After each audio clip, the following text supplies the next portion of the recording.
Okay, so one of one. Let's do this. Let's do it. How are you? Good, you? Yeah, good, man. Yeah. You're looking good anyway. Oh, mate, I'll pay you later. I like the place. It's cool. Yeah, it took me long enough, dude. Fuck, it took me long enough. But finally got a place of my own. Yeah. You know. It's nice, man. Jackie and me were like really happy for you. I'm like, yes. Yeah, thanks, It's got bro. one. It's amazing. Yeah. Yeah. So yeah. It's still a work in progress. Like, there's a lot of shit we got to do. So every day, just ticking something off the list. You know, maybe not as many things as we'd like to tick off the list, but It's always like that though. yeah. But definitely getting there. You get there eventually.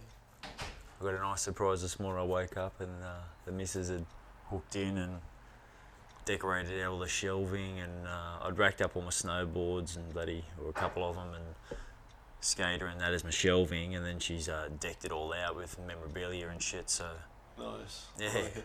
yeah. Just got to hate with my dodgy construction, it all holds. It'll be alright. Maybe for the future I'll get the guests to sit over here, so if that collapses I don't have to worry about them getting hurt. Yeah. Yeah. It's cool. So, dude, I didn't ask you before, like, were your kids at home through the whole sort of experience? Yeah. And when did they go back? Last week. Okay. Yeah, so this is their 7th day back at school. Okay. So they're at home for, like, that whole bloody 2 months or whatever it Yeah. We were together. We were teaching from home and everything. Yeah, stressful. Yeah. Yeah, How was your school set for it? Like, our school they tried. they're a bit useless. Yeah. I don't think anyone was really prepared for it. Yeah. That's the thing, you know. It's like, how do you prepare for something like this? Unless the only ones that do are considered bloody crackpots, you know. Yeah. The preppers. The preppers and everything. Yeah. Yeah. But yeah, no, school was a bit useless. They only had like 2 or 3 video settings, and 2 of them were like, okay, we need to do this, stop doing that, stop doing this to all the kids, press this button, press that button, so there's no teaching going on, you know? I heard in the one of the guys I was following were talking about how one of their kids was doing one with the school, and I'm a bit of an ignoramus when it comes to Zoom or whoever it is that's being used. Chat yeah, and stuff, and I think it got hacked, and then all of a sudden someone's in there with like this, you know, they're just dropping dick flashes, like just these little, you know, subliminal drops. Just like, did we see that? Did we not? So, yeah. Bloody hell. That's funny. That is so funny. But not good for kids though, you know. Oh yeah, no, God no. But I know with my eldest, they tried to set shit up, and they really did go the extra mile. Because of where we live, we're not, you know, we're sort of separated from the city. Yeah. Not like you guys, you know. So our teachers sort of dropped over some stuff and like, here you go, you know, we'll leave this in the mailbox and give you a call. And so nice. it's a very different feel, man. Like, never got that sort of feel down in Sydney. Yeah. You know, because the rat race, it's on. Like, your skates are on. You're always just, even if you're doing nothing, you're doing something. Like, you know, so. They did prepare some stuff for him, but we had to go pick it up from the school. But yeah, like we were doing other online stuff that we already had. So, yeah, like reading eggs and school bow or whatever it is. Yeah, which was cool. Yeah, the reading. That one's amazing. That school bow. Well, they tried, as I said, with Benny, but I think it was only a couple of classes. I think we got successful towards the end, but we couldn't get our it was either the audio set up or the video, or there was one of the feeds was just not functionary. But I think, if anything, it was more than likely from our end, you know, from our bloody PC or Benny's, you know, laptop. Yeah, so, for sure. Could have been. But like I said, it's not something you can, you know, prepare for and like, oh shit, we're gonna. Let's make sure we've got the pandemic prep. Like, I mean, I'm sure they've learnt now. Like, all governments to some degree have to have learnt something. They've considering, got to implement something. There's definitely got to be some sort of change. You can't just keep doing the same shit they've been doing and expect some sort of change. Yeah. The old definition of madness. Yeah, but it's all like, oh look, no. Apparently they had funding for stuff like that, like in the States. is what I was, reading. They had the funding from the George Bush era. They've got him, W, not senior, W. And he was talking, going through, we're going to have this plan, this backup plan if something like this happens.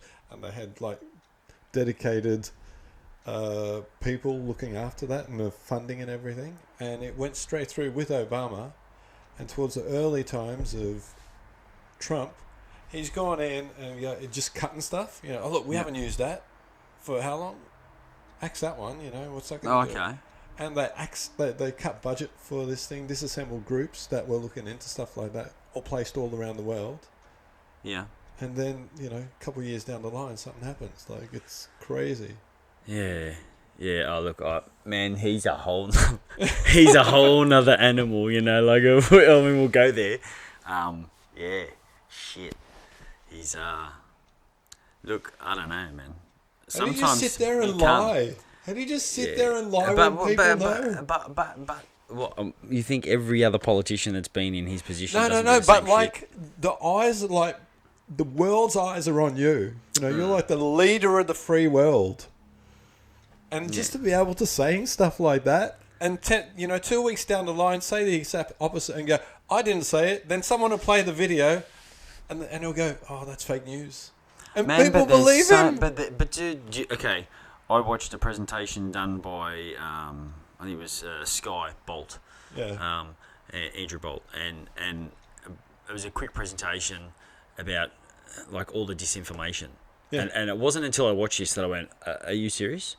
So they went through all the sort of major networks in our country, like the three majors, and then the ABC, supposed government based, and all of them, man, had that sort of more of that left opinion, where they really pushed a narrative, and the perfect example of the story was when he went to Japan. Yeah. Okay, and he was involved in this fish feeding ceremony.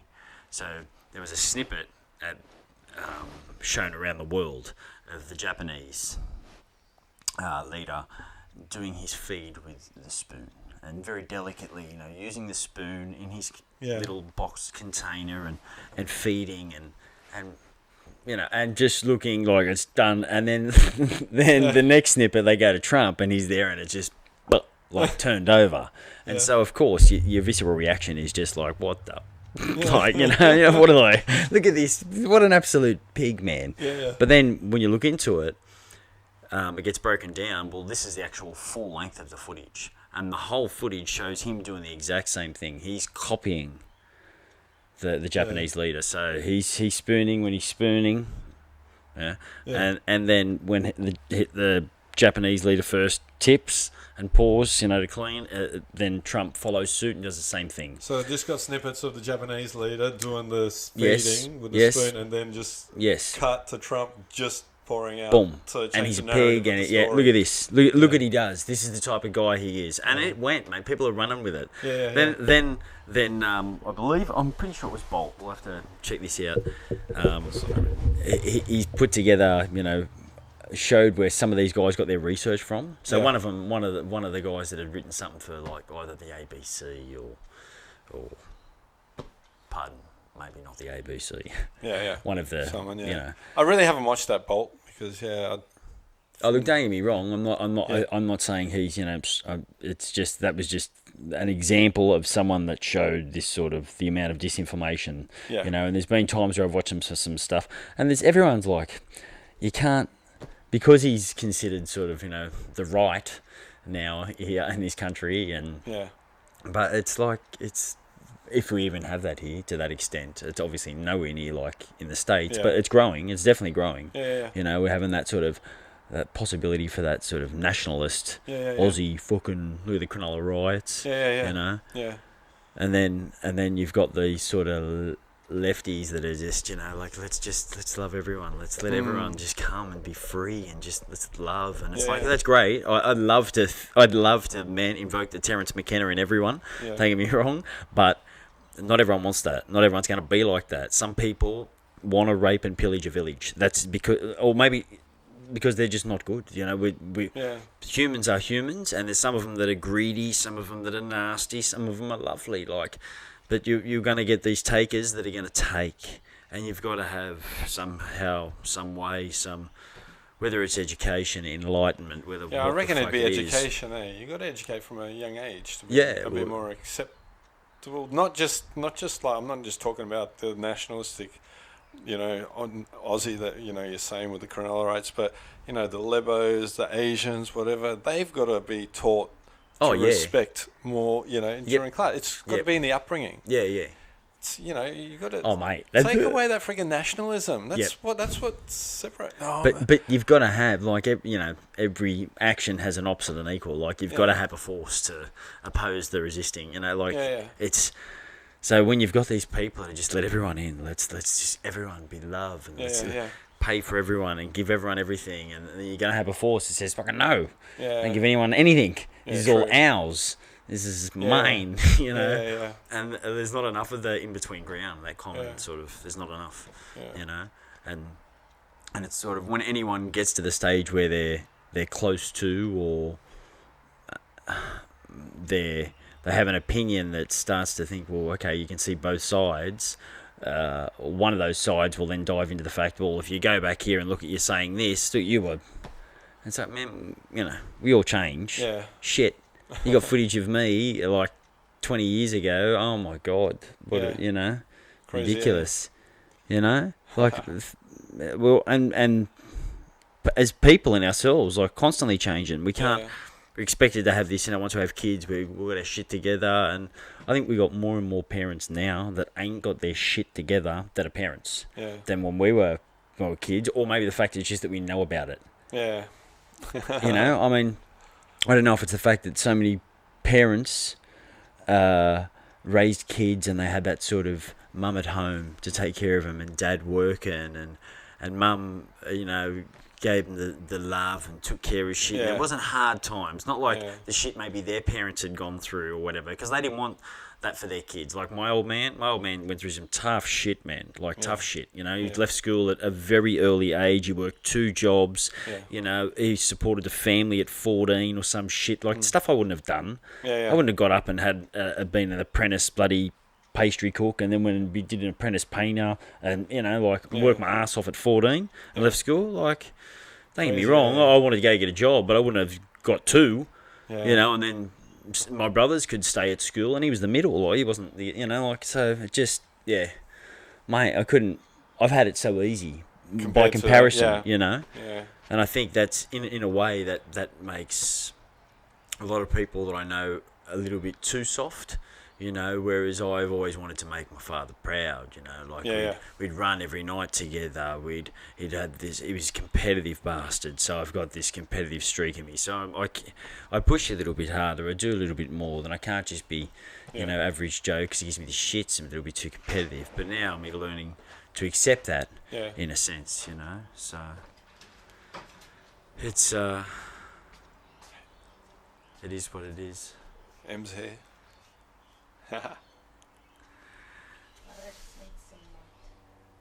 Some light for the lettuce.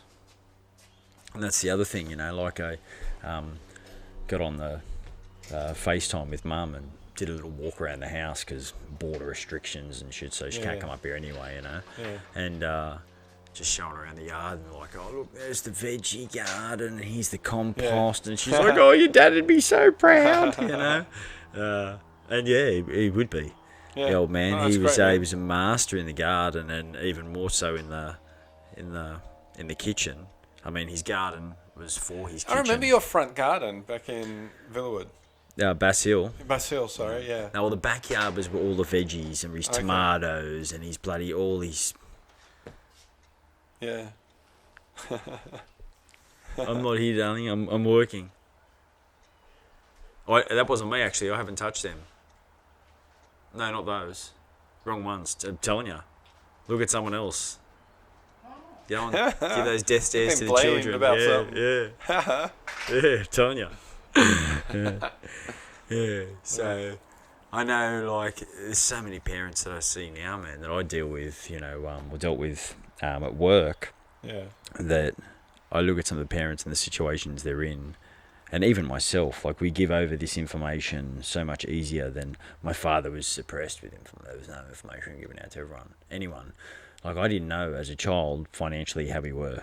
Yeah. I didn't know when I asked for a mate to come over, like, and stay, and when mum or dad would say, well, I've got to ask your father, or I've got to ask your mother, or, like, I didn't know what. I was just like, oh, they're just checking me because they're checking. Half the time they could have been checking because we've done the shopping for the week, we've lived on a budget, we're a blue-collar family, we've got to make sure there's enough food to be able to spread around, and, you know, all that comes with dad wants to put on a show and cook a big breakfast, and, you know, being a chef wants to impress, and wants, you know, like, it's you don't even think of these things as a child. You just know, well, fuck, I want my mate coming over, like, fuck, you know, like, so, and now, you know, being a parent, you start to, shit, well, yeah, you do, don't you?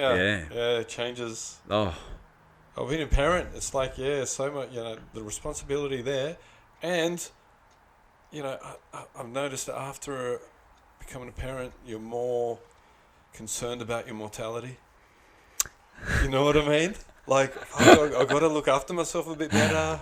yeah. Because I've got to look after these little shitheads, you know? And, you know, they look after me. I've got to provide for them. I've got to make sure they got money for, you know, when they grow up. And, you know, like, it's crazy. I laugh because I don't cry. Like, shit, I know what you mean. And it's, in my case, definitely so. Yeah, you want to make sure that they're set. It's crazy. Fuck. Yeah.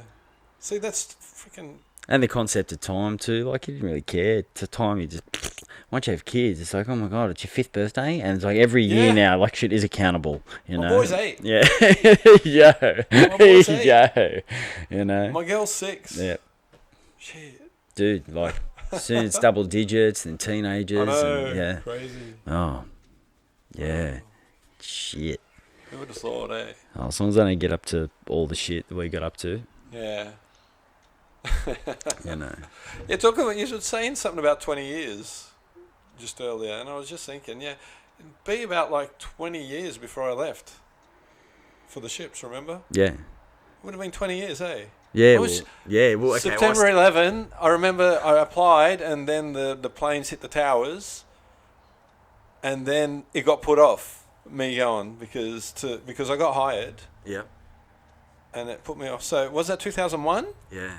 Okay, 19 years. There you go. Wow. Yeah. Yeah, well, I started there 99. Wow. Yeah, with Wilksy. Yeah. Shout out. Shout out to Wilksy. Big Bad Benny. Yeah. Yeah. Oh, shout out to a few of them, actually. God, all the boys. Look out. Now I've done one. We're going to be in trouble. Yeah. Yeah, look out. Sorry, better come down. Yeah. Hacky. We should all just hook up. Yeah. Got to get all the boys organised. Oh man, look, it's that's even that place. I walk through there, you know, Star City. Yeah, in Sydney, and like, this would have been, I left there in what, 07 and started running the courts, and literally, like, so 08, 09, you started to know some change. By 10.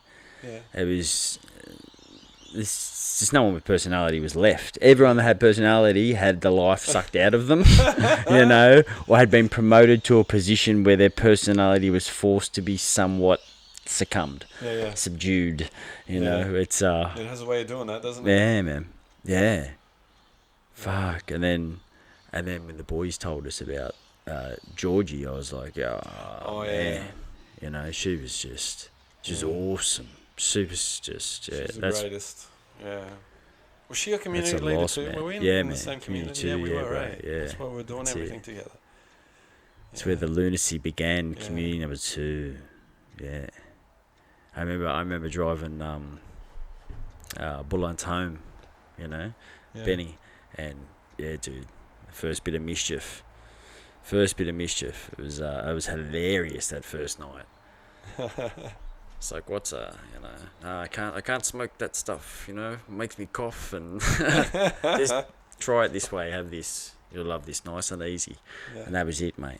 That whole drive, I think from the Anzac to Silverwater road, like, whatever it was, Auburn Maccas. It was Yeah. just him, just in, that high pitch.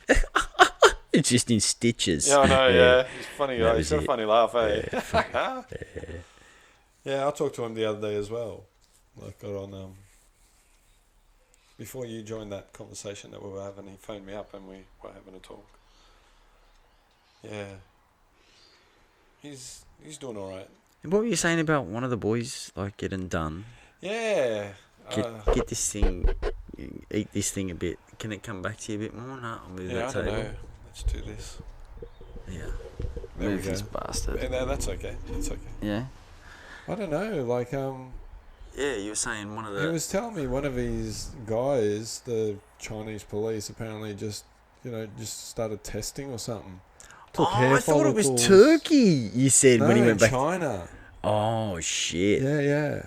So one of his guys from Okay. work Yeah. got tested and got done for some drug in his body through a Yep. hair test.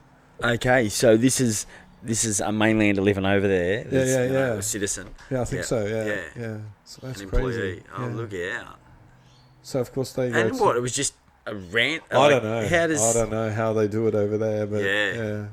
he could have been doing something. Maybe it was just random, or someone talked and said something, so they got the right to be able to do that just because of hearsay. I don't know Yeah. how it works, Yeah. but Oh. yeah. Like, I mean, shit, I complain about how, like, Neolithic some of the governance that's done in this country, but we got it so fucking good, man. Yeah, we got it so good, dude. Compared to a lot of places, And we and do. it's a pity we're not more patriotic. Like, I watch so many of the guys that I follow and watch and shit, and they use the terms of, like, the land of the free. So many of the Yanks drop the term of the land of the free, and that's, kudos to them, man. At Yeah. first, you used to be like, oh, fucking, that's just jealousy. That's all that is, man. It's the green-eyed monster, because we don't have enough of that here in this country. Yeah.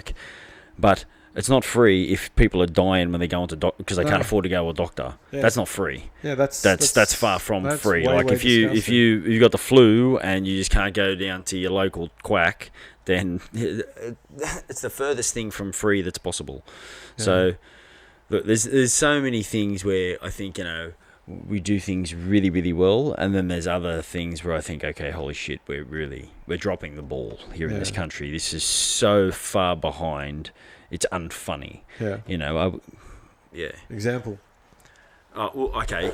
The way that the war on drugs. Oh yeah. Like, we followed this so-called war on drugs, and in the end, all it's really done is made people hate the police.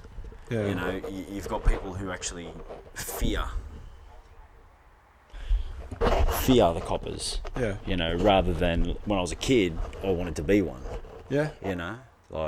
Yeah.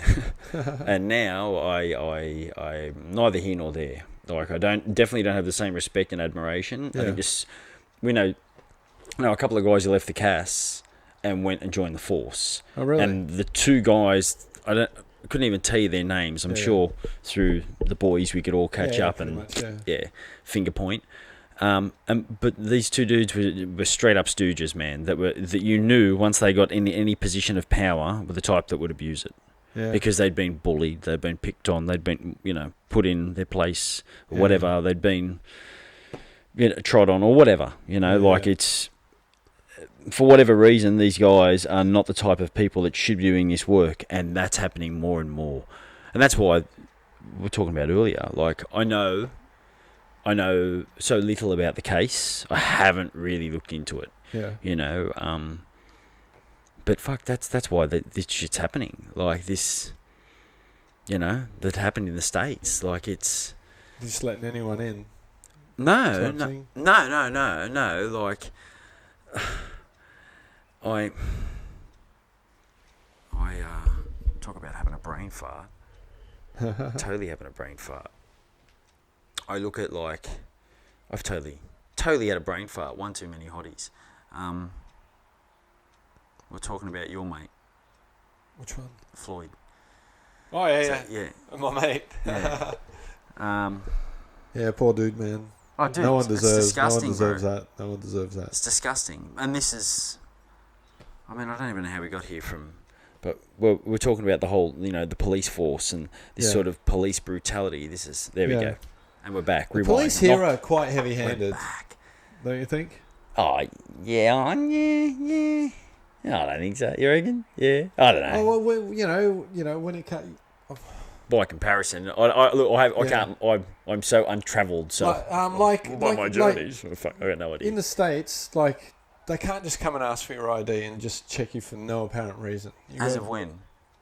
Like, that's in their constitution. Like, you can go up there. Oh, you always needed to have ID on you. No. You got to be doing something not even suspicious. You have to be accused or detained of a crime, for them to legally be able to ask you, apparently. Okay, so you come over, you're walking down the street with a hoodie top, come over, they can stop and just check you over here. Yep. They're not allowed to do that over there. Yeah, okay. That's, whereas here, you got no say. They can just pull you over and, okay, we just want to do a search, we suspect that there's no crime committed, we just suspect that you may be doing something, and they can do that over here, whereas it's illegal to do that over there. They got rights to protect you from the cops being able to do that. I thought, yeah, okay. Well, I know what you mean by the suspicion, but a lot of the time it's hidden under banners. Like, I've been pulled over where I was just pulling you over for RBT. Now, it had nothing to do with an RBT. It wasn't a random breath test. Yeah. It was because I'm out at 2 o'clock in the morning, and I got an early out from the CAS. Yeah. And looked clubbed because I might have had a couple of hotties, or might have just flew out a hottie out. I couldn't even tell you, might have been cruising to get hotties. So I would have been up to some level of mischief. But because I was able to say, no, I just finished night shift, I'm on my way home, and was that general route, no worries, on your way. Yeah. But you've been pulled over this evening for, for RBT. Yeah. So it's just that, RBT. Well, have I really? I mean, Yeah. So just been a lot of the time, it's just a matter of, that proof. Yeah. We'll just hide that over. That's, speculation's enough. But I don't know, man. We don't suffer the same sort of fates they do in other countries. We're pretty lucky. I'm not saying we're.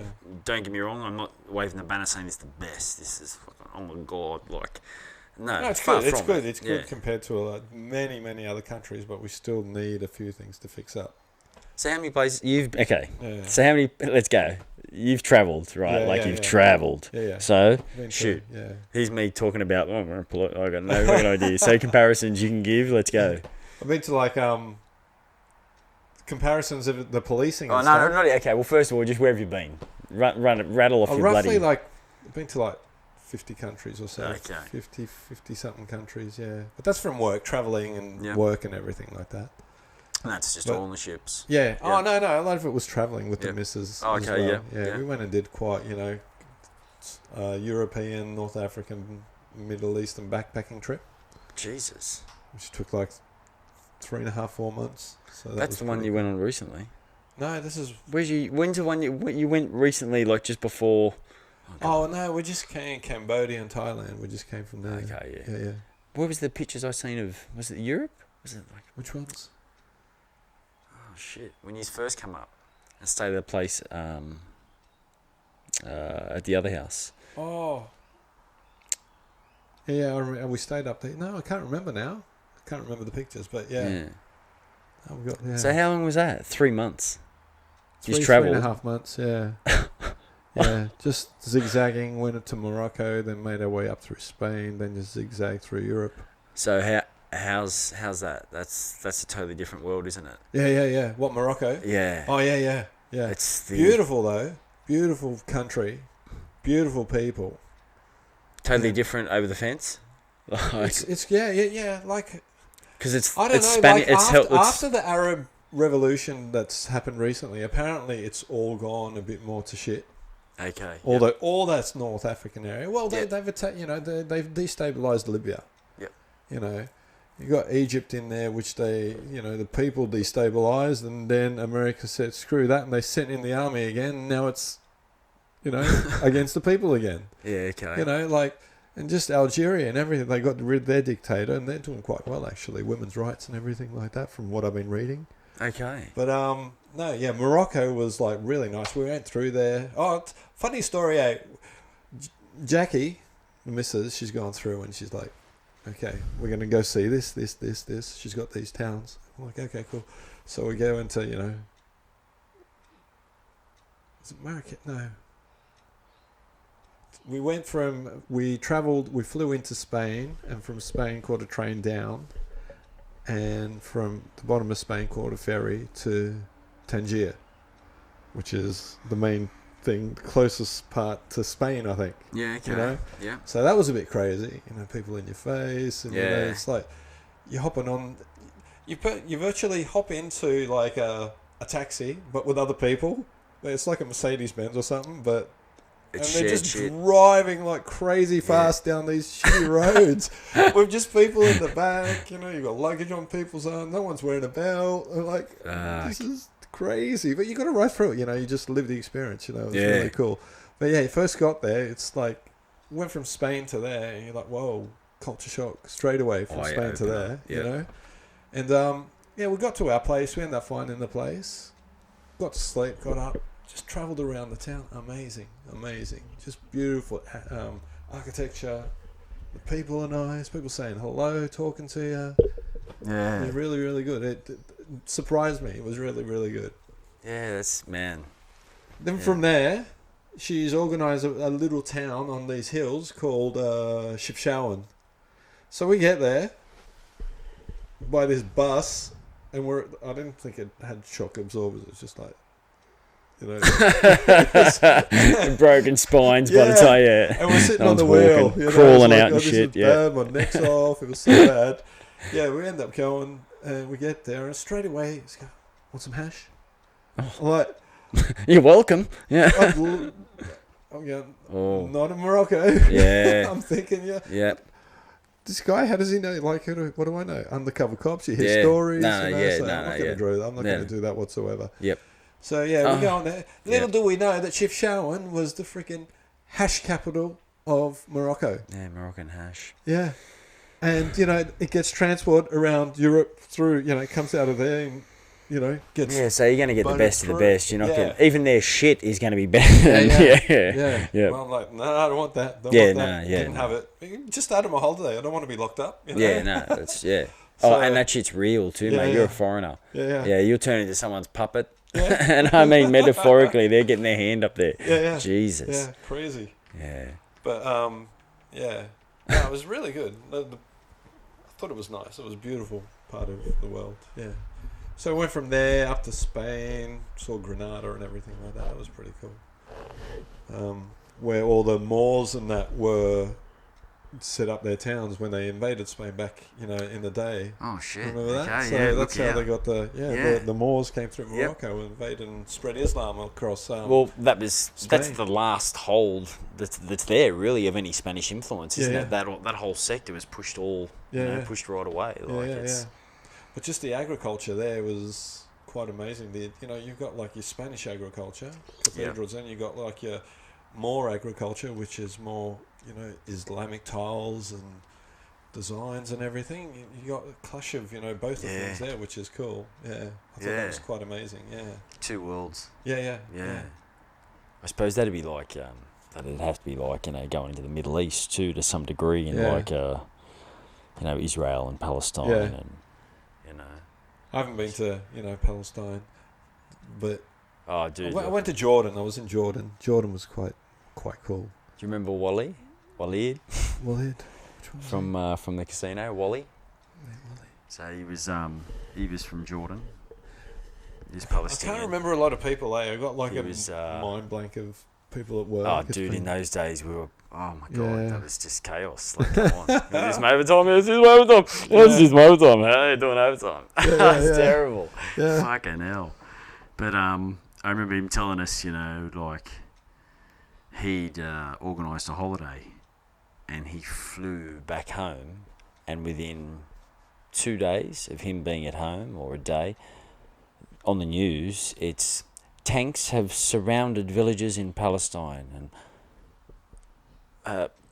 Gaza is in war, and stones are being thrown, and the footage is coming out, and we're like, what? I remember talking to Owmzie, like, we were just like, fucking Wally's just left.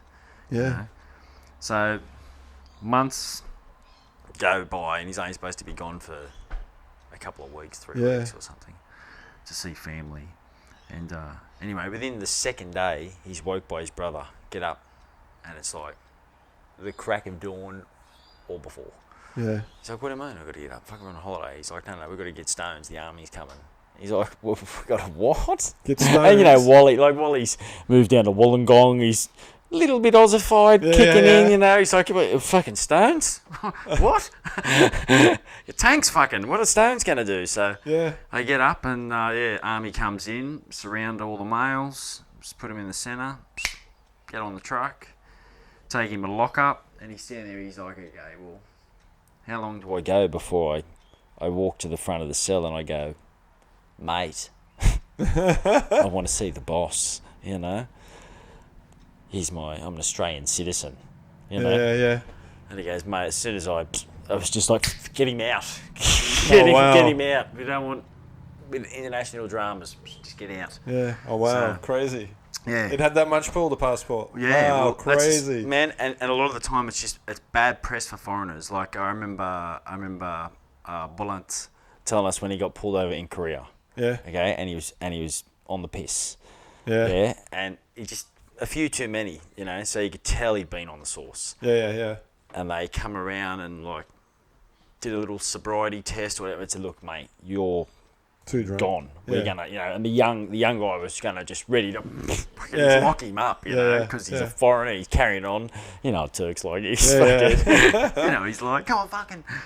So then the senior gets out of the car and just says to him, and because he was, you know, he was always on the prowl, so he started to speak he was bilingual. Yeah. Birth almost. And he understood what was being said, and basically it was the fact that he was a foreigner. It was just too much paperwork to process his ass. Take his keys, tell him to go for a walk and pick up the keys from us at the station. It'll take him an hour to get to the bloody station if he walks there and walks back. You know, just purely because he was a foreigner and the paper trail and the work and the bullshit. Crazy, you know? yeah. Then other countries you go there and it's like, well, foreigner, you know, fresh meat, you know. We're lawless here, motherfuckers. Welcome to the jungle, you know. So, fucking hell. All our complaints here, I mean, we can't really complain, can we? No. Yeah, we don't, stuff like that don't happen here that often, you know. Nah, not. I remember Huggy telling me, man, like, you know, just being a young pup, going from being this late teen, working as a tennis coach and trying to work at a gym and, you know, and then all of a sudden your mate's like, no, just come to the casino. You're going to earn these many dollars and you get to party your ass off and, you know, and whatever. And I'm just like, oh. And I remember going to this party when he started working there and I hadn't started working yet, and it was pretty fucking wild. So I was like, okay, look, I think I'll be getting a job here. And, you know, I remember Mum just being so happy. Oh, he's doing a serious thing now. He's doing a serious job. And it's like, you're happy? And you believer in the Bible, because all the 7 deadly sins, I'm going to them. This is what they are. You know, the greed, prostitution, the amount of women we used to see that'd be broke and disappear and give a little quick hand job and come back and put a hunch on the table. You know, like when we started, they were all over the place. We knew those working girls, those pretty little girls, and you'd be starting, you think, oh, she's lovely, you know, it'd be nice, and the soup would pop up on your shoulder and go, yeah, you got enough cash after work? No, you can't afford her. And you're like, no, don't talk about her like that. No. That's true, yeah. It's so fucking naive, man. So naive. I know. Yeah. You know? It's a different world, isn't it? Yeah. Oh, I mean, that's why it's depressing to go now. Like, me and my brother had a great night. We went up to Cairns, and he lives in Cairns. We went into Cairns Casino. I went up seeing him, and I was just, man, I'm walking past all the dealers and the tables, and no one's showing clean hands. Not like, you know, I mean, listen to me, what a wanker. Like, I used to not even call the game, for Christ's sake. But anyway, I took some level of care in how shit looked. It's got to be some level of aesthetically pleasing. And if I liked my table, I'd talk that shit up. Yeah. You know, I want you to have some fun. Absolutely.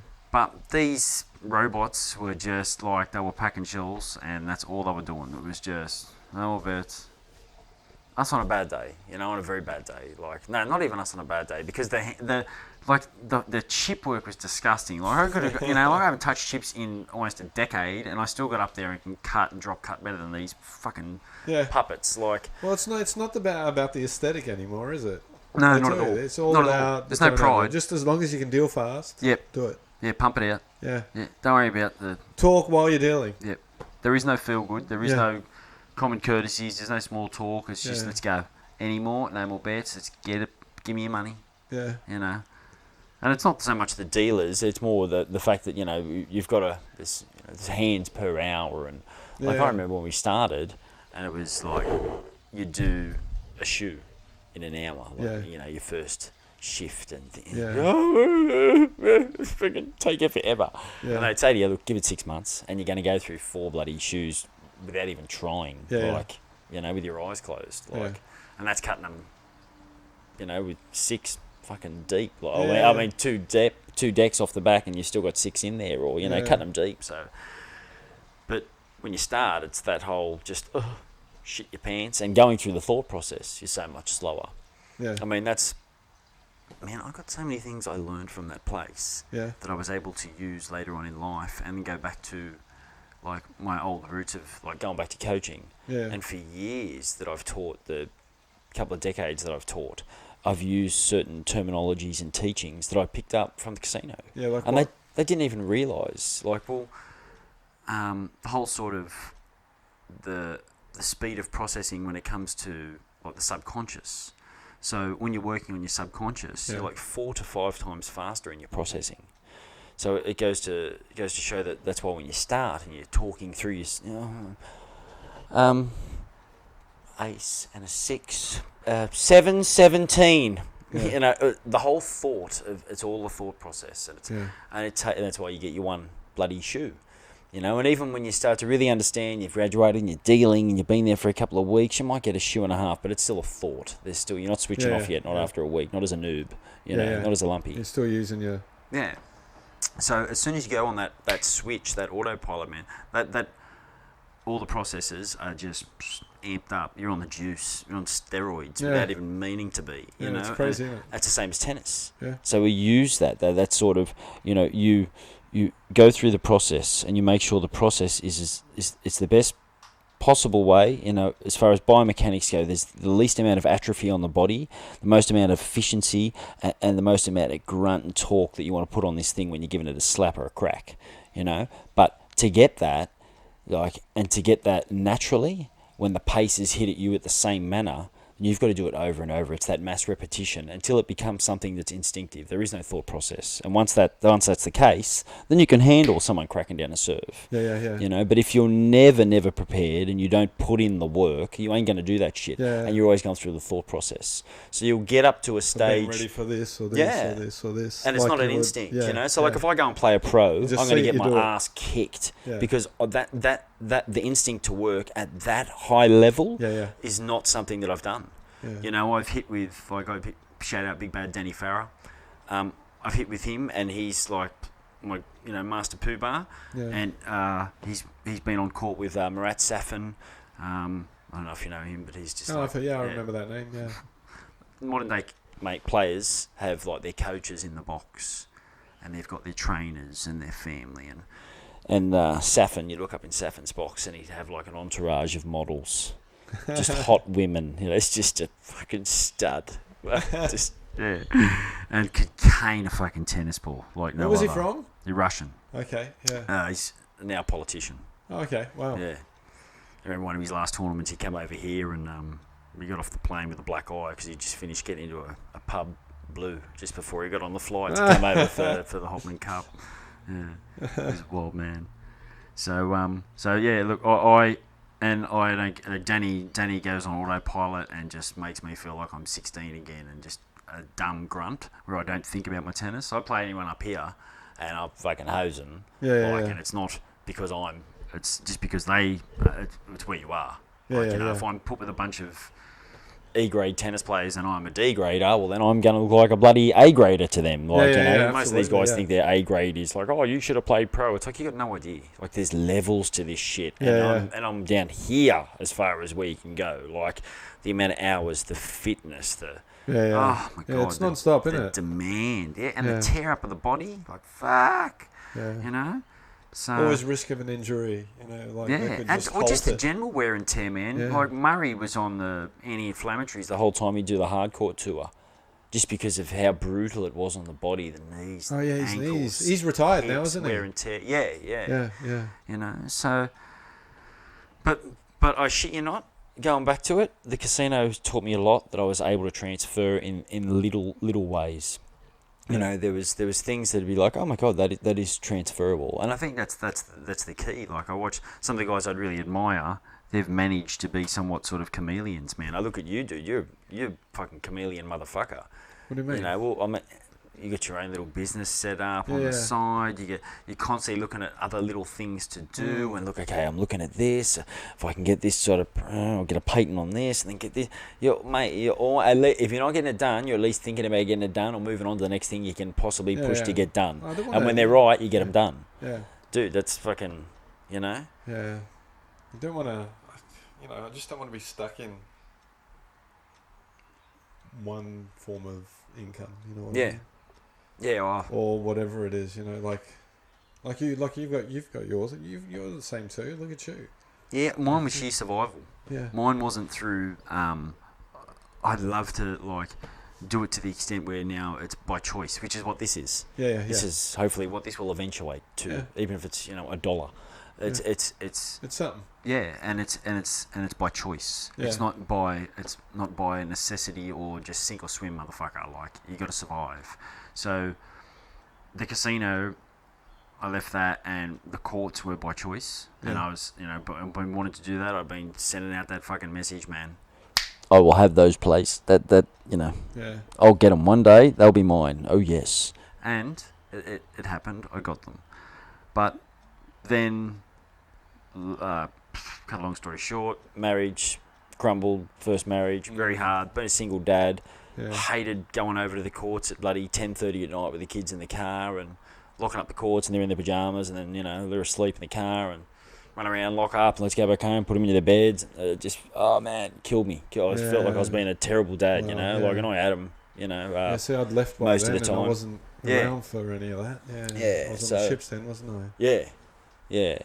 So that was tough, man, and that starts to eat away. Because the biggest thing is I've always, I've been fortunate. The jobs I've done night shift, or I've done hours that are broken and that, where I've always been able to do a pick up and a drop off and be home with the kids for a while. And if there's something on at school, I'll always go. If it just means I don't sleep for that day or I only get 3 or 4 hours, then so be it, man. I get to go to school and see them, perform. Like it's a big bonus. So now with this change, in my life, finally getting this place, it's gone to where I was working the double hustle and still doing the coach and then doing the new night run, and I got to the stage where it's fucking, let's focus on what's important here. And these guys are only going to be around for so long before they're going to go, Dad, you're just annoying.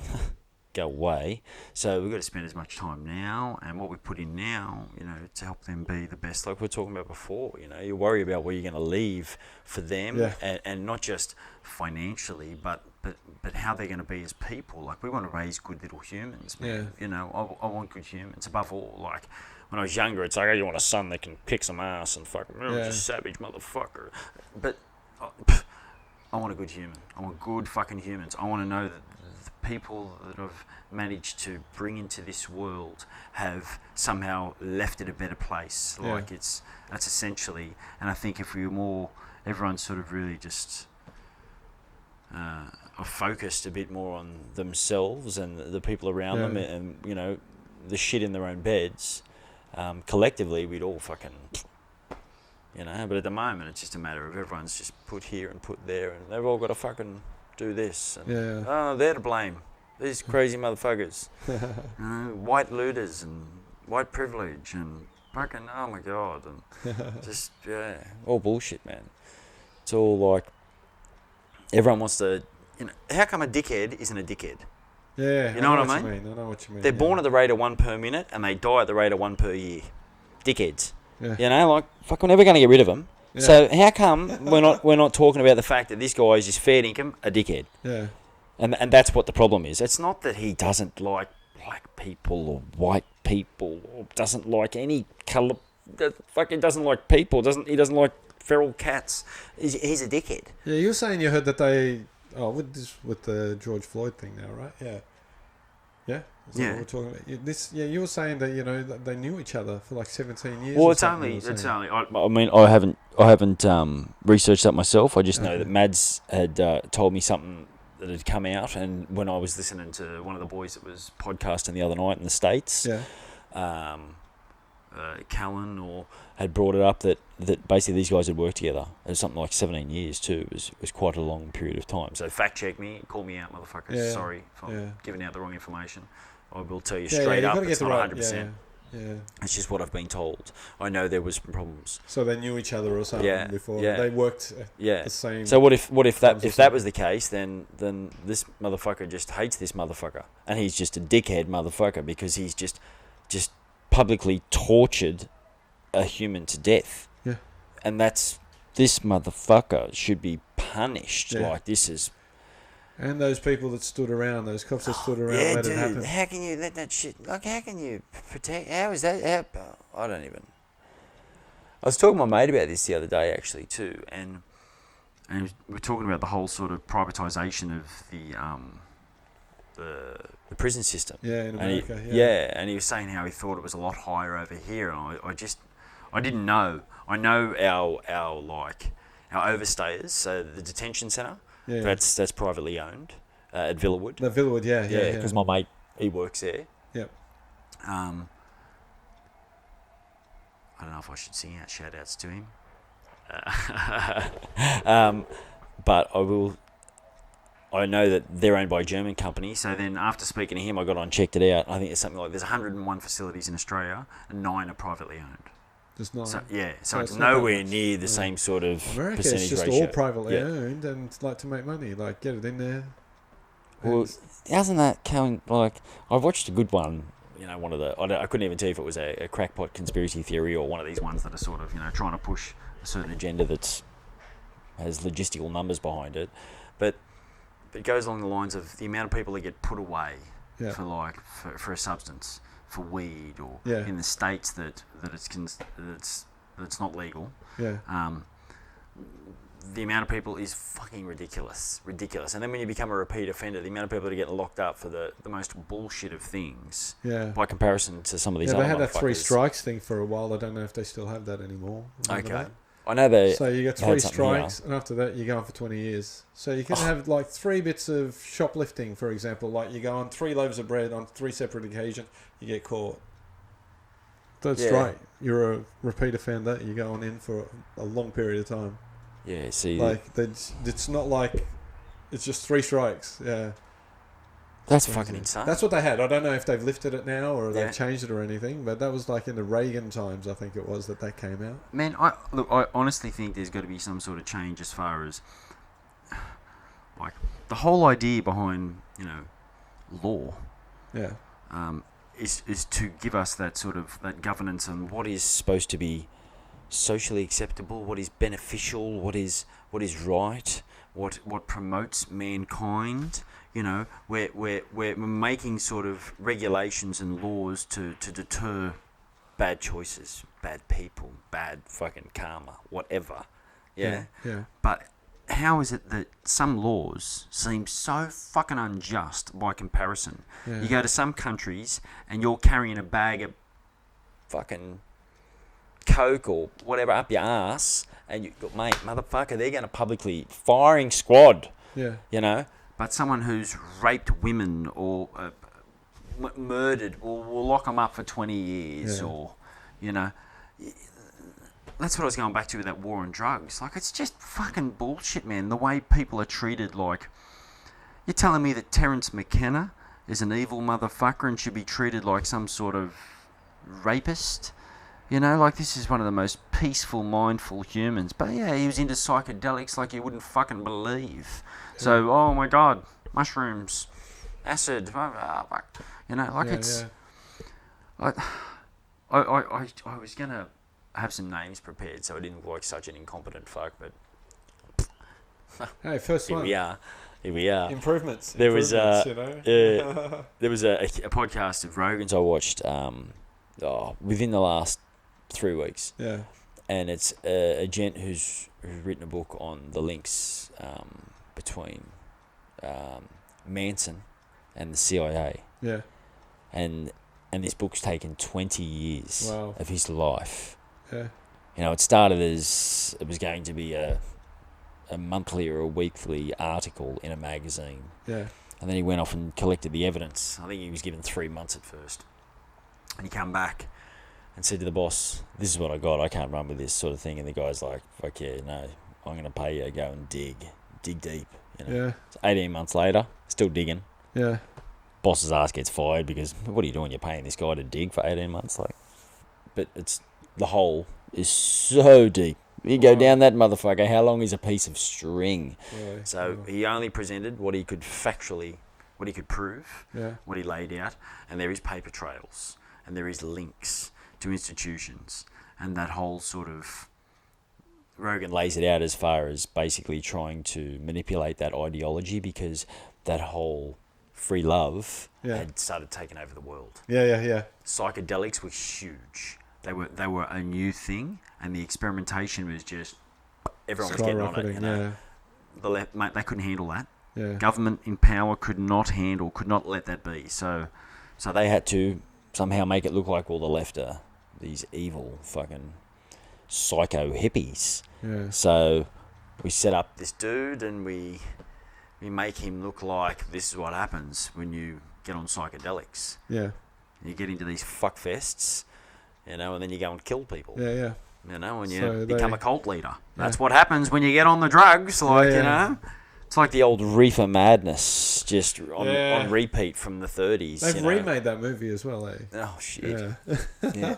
Those ads, man. Did you see some of those? It's just... people going crazy because they've had a trip. Play faster. Just because he's had a hit on a joint. Oh, my God. Yeah. Yeah. Fucking... Oh, crazy. Yeah, man. I don't know. That to me is a massive problem. When someone who, you know, like I had a mate down in Sydney, he got done for carrying a small amount of hoodoo and he was a bit loose. Yeah. You know, he'd been on the sauce all night. He was a bit jolly. You know, he was rolling a joint for himself on the way home after he'd just grabbed a little baggie. And man, like, he had to spend a fortune on a lawyer. And this is a dude that's just a good dude, man. It wasn't getting up to mischief, just you know, kegs. And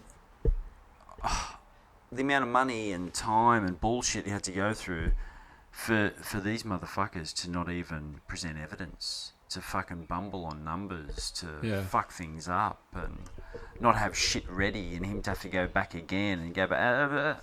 For what? For what, man? You're spending taxpayers' money to put time into what? To this? Are you fucking kidding me? There's people out there, mate, to quote, there's people out there with chainsaws, motherfuckers. Yeah. You know, like, come on. Yeah. Oh, my God. But that's what seems, it's deemed to be important. And until... It's changing. Slowly changing. I think the ageing demographics making it hard. That makes that change. Because they've been fed all this bullshit from, they've grown up on it totally. Whereas, parents. And, it hasn't really been drilled into us. To them, it was the worst thing ever. Yeah. But it's sort of laxed off a bit. See, I'm talking about the change. See the change I'm talking about? The change is coming. Yeah. Now we've got medicinal, which is going through. Still hard to obtain, but at least it's there. That's shit in Canberra's been legalised now. God. See? How ridiculous. New South Wales, is it? No, South Australia, you're allowed 2 plants or something. Yeah, Adelaide, yeah. Yeah, Adelaide. Yeah. I don't know anywhere. I don't think it's... New South Wales, it's just like a fine if you get caught now. They give you like a $50 fine or something, $100 fine, yeah. If you get a little baggie, next to you. Oh yeah, they do infringement notices. Yeah. You don't even go to court. It's not like second or third you go to court. It's not. Oh, is it? Yeah, I didn't know about that. I think that's a 3-strike we set up because I had a mate that got done for the first one. I know he's been done twice. And he said to me, if the next one I got to go to court. Okay, yeah. Yeah, but what would happen as well if they've made it that lenient for those 2 strikes before that? You go in, you go.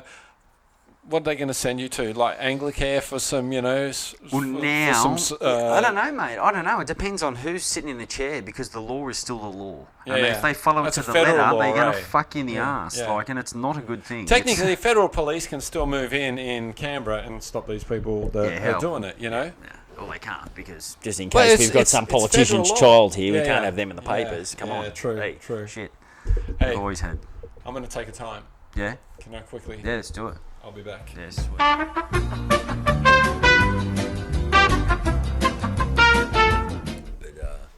Yeah. So funny, I remember my groomsman, Phil.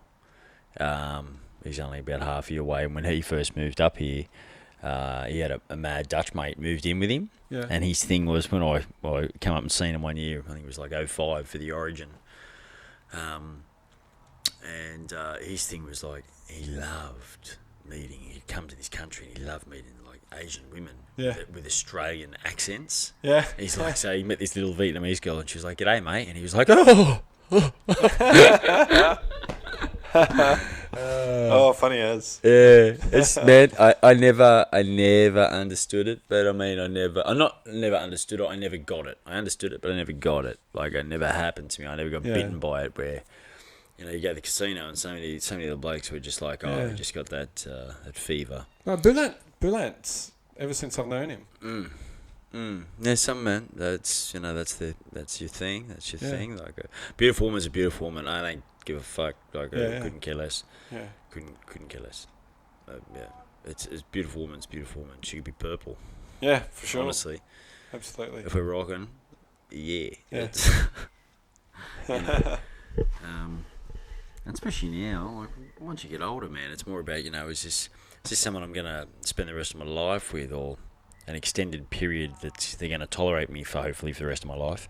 Are we gonna be able to chime? Are we gonna, And I wasn't going to be in a scenario where I was just going to be unhappy forever. Yeah. So it took me a long time to be able to be fully open enough to find someone that, and we've had some tooth and nail, man. Like, we're butt heads. It's a bit, and it's taken us a long time to learn to curb that shit. Yeah. For the better of the household and that. But it's there's no skeletons. There's no holes barred. Like, we're very, very open. So I'm very lucky. I don't have to hide shit. I remember going to a wedding. This is just before we moved up here. So this would be about 6-7 years now. And we're at a wedding, and one of the boys was like snuck out with us, and there's one, a doobie's been rolled up and passed around outside. And me and the missus were like, something interesting over there. Let's go and see what those people are doing, So he come and followed and was just keen as mustard. And then he's cracking the durries afterwards, like to cover. Yeah. And like, we're smoking a cigarette afterwards or whatever, and just social, but not consciously doing it to mask the scent. Whereas he was like banging this shit in, and like just fucking becoming one with it and the smoke, because that nicotine was his mask. That was his, because he's been married with his missus from high school. She doesn't know he's a pot smoker. Oh, wow. So they bought a house, and the house was rented out by drug dealers. Yeah. And the garage had nugs and a bit of electrical stuff left in, some big bay lights, and just some shit that was sort of still left from when the raid got done and whatever was left. And real estate didn't really bother to clean it out to the fullest extent. Yeah. So when they walked in there and did their first inspection, there was still remnants and trace elements and an old nug here or there, and a slight tang in the air. Yeah. And mate, who I won't mention, not to get anyone in trouble, knew that they could use this to his advantage, because other half's very unknowing and no idea, totally naive to just, that stuff's bad, So he was able to spark up a doobie and just keep the aroma in the garage a bit stronger than what it was, because it was already there anyway. Yeah. And the real estate or someone had mentioned that there might be an aroma, it should dissipate with time. So by the time she walked in, it smelt like fuck, and he's like, "Yeah, look, smells pretty strong in here."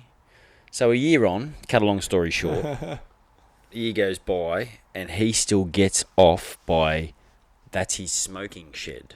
So that's where he smokes his cigarettes. So he doesn't want to expose the children. Yeah. So he walks out of the house, goes down the backyard, goes in the shed.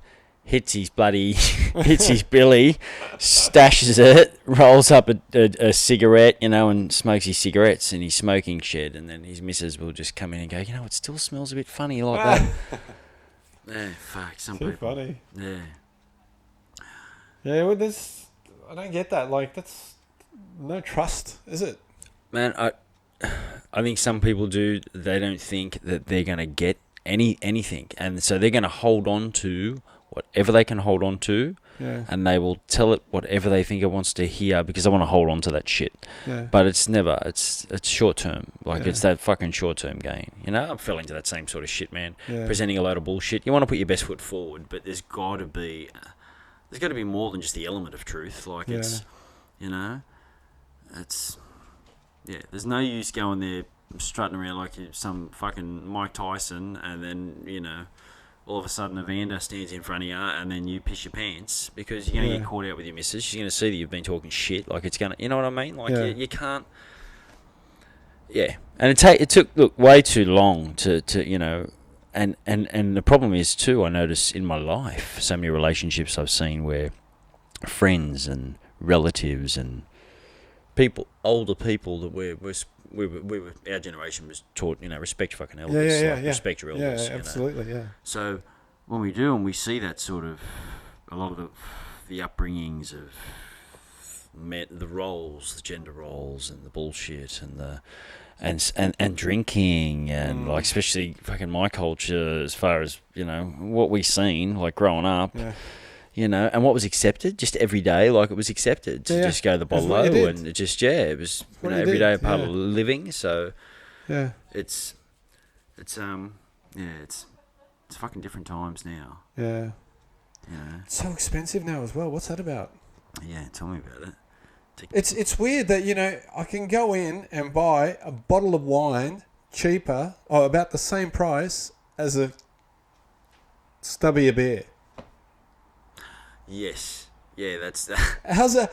I can get 8 standard drinks for 1 standard drink, That's a great way. That's fucking awesome. I've never thought of that. Yeah, that's so true. You get a bottle of wine for $5. It's not really that bad. Doesn't give you a headache, Or you can buy a bottle of beer for $5, $4 or whatever. Yeah, dude. No, 100%. That's insane. What's going on there? Like... That's awesome, dude. I've never thought of it that way. Yeah. Yeah, well, see, with me, like, I think, I don't know if it was the fact that the drinking was that sort of, it had always been around and everyone had done it, and so many people I'd seen do it younger, and then the guys that were doing it at school would just fuck with, just get fucked up and spew all over yourself. Like, passion pop. Yeah, in fact, it's just not. So I think that's why I at first I didn't like any drugs. Like I was against them. The only thing I did was sort of try to sly butts out of the ashtray because my brothers smoked and my auntie smoked and dad smoked cigars, and so everyone I thought was pretty cool smoked. And we were watching ads where that's what it was. Yeah, the Winfield Cup. The heroes, the cool cops and stuff like that were smoking cigarettes. Like, that's and bang a chick and pull out the durry, go windsurfing, get that durry happening. While you're windsurfing, champ. Fuck, ridiculous. Yeah. Crazy. Whereas now you're not allowed to do that. It's viewed so differently. Yeah. And rightfully so. It's shit.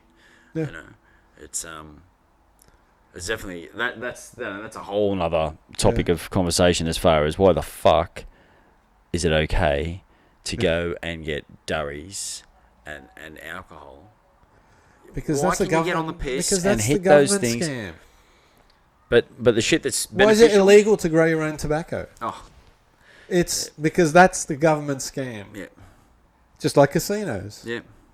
Why don't they want home poker games and stuff like this? Because they can't make... That's my scam. You can't be in on my scam. That's what that is. Yeah, no. Alcohol. Regulations, okay? We're trying to look out for everyone casino, here. Gambling.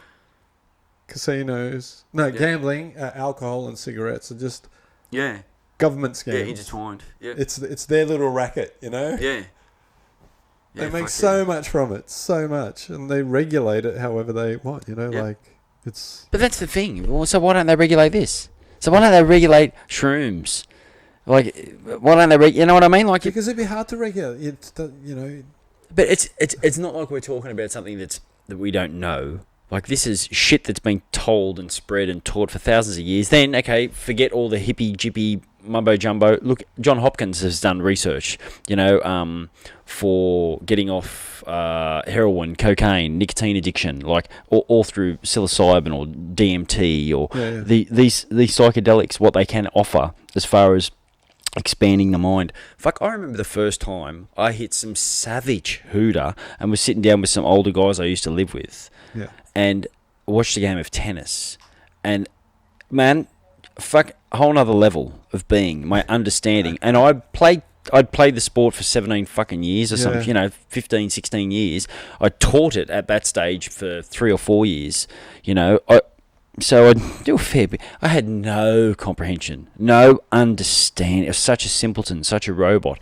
The level of understanding you got from taking a hit and taking a step back and looking at it through different fucking eyes. And that was, mate, for me, that was an evolutionary process in my life. It changed the way my head fucking functioned, the way I viewed things. And that's nothing to the extent that when you get into, the psychedelic range, but that's all suppressed. Fucking criminals and crazies, and we can't have people doing that. They'll run around and shoot each other. No, motherfucker, they won't. Chances are they're going to be better people. Look at the studies that are being done around the world now. The people are coming out as better people. They have a more positive influence. Fucking Victorian government has jumped in on it. Like, I used to hate giving props to these bloody Tasmanians that have learned to swim. Sorry, but like. Rival city and fucking mates from Melbourne, so he's the cosmopolitan. You know what they are? They are 100%, man. It's a whole other fucking scenario there. But they've got, I think it's a 4-year clinical trial. And what are they trying? Use of psilocybus cubensis.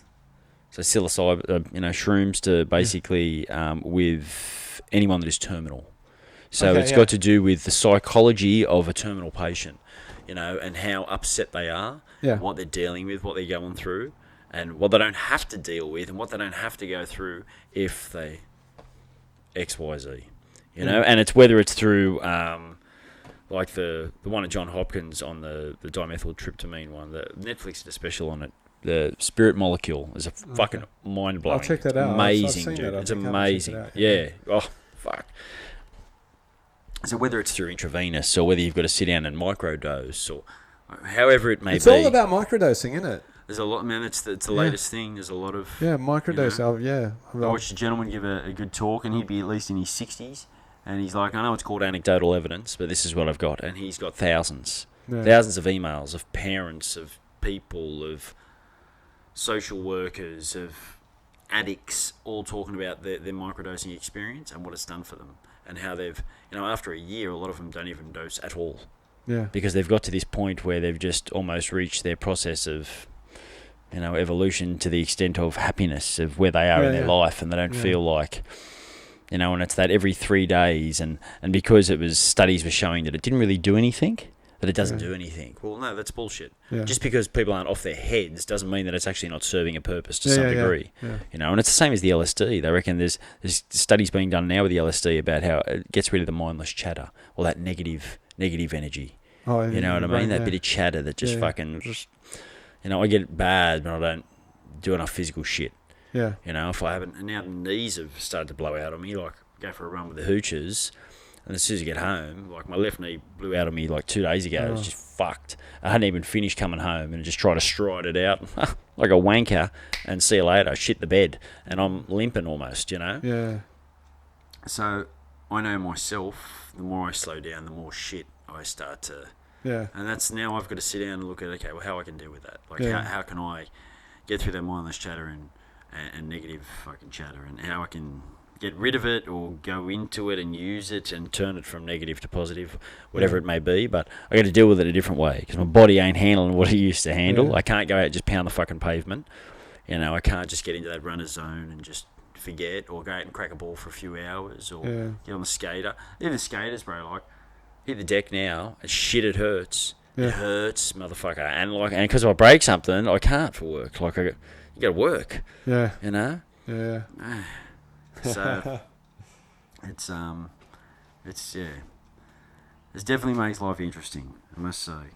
But I just think that not enough of that is looked into. You know, I was really impressed and envious that the Victorian government have started this process. Yeah. You can go online. It's pretty easy to find. Yeah. And problem is up here where we are. I love it. I love where we are. This is awesome, this place. But this is 1984, bro. This is the most conservative part of Australia, Queensland, isn't it? And it's and it's slow. Yeah. Like your car slows down when you cross the border, and when you go across the bridge here, fuck, the car really raw. It's, it's mad. They call it bloody at Heaven's Waiting Room for a reason. It's fucking age demographic. It's the highest in the nation. Oh, really? Yeah. Wow. So, dude, I done my driver's license like almost 25 years ago. I sat down in front of a computer. My daughter goes down here a year or two ago and does hers, pen and paper. Like, what the fuck? The computer's down. She's like, oh no, we've got that coming in soon. What? I love it. Oh, dude. Hey. Yeah. So. But that's what I did like about it, though. Yes. Queensland, just it's not Sydney. Yeah. No skates, man. No skates on the fucking feet, like not rolling everywhere. I noticed too when I first moved to Brisbane was people are nicer. Yeah. Like a lot of rednecks like in up Sydney. here, dude. I know there are, but people are nicer in general than Sydney. Yep. Like, you walk in Sydney, anywhere in Sydney, you walk up, give someone a nod, a smile. It's usually like, what the fuck are you looking at, cunt? Yeah. What's your problem? You know? Whereas here, you do it, smile, and you get a smile back. Hey, what's up, mate? You know, like that's those are the subtle differences that I like about, Brisbane compared to Sydney. It's same as when I was like working for Fox. Like, you go out country, and g'day, seeing you boys in town. You're part of the Fox crew. Like, it was totally different. You'd be crossing the road, and strangers just be waved here. Yeah. You know what I mean? Come up here, the similarities are uncanny. Like the g'days and g'day. Like, it's abnormal for someone to walk past you and put their head down. And if they do, it's like, oh, fuck. Whereas in Sydney, my missus would be like, just stop fucking saying hello to people. They think you're a crackhead. Because I'm, g'day. Hey. And like in the Shire, you get one that'd go, yeah, cool. And then the next one would be like, what? Yeah. See? Like, It's just people aren't used to. It's like we're becoming more English. You know what I mean?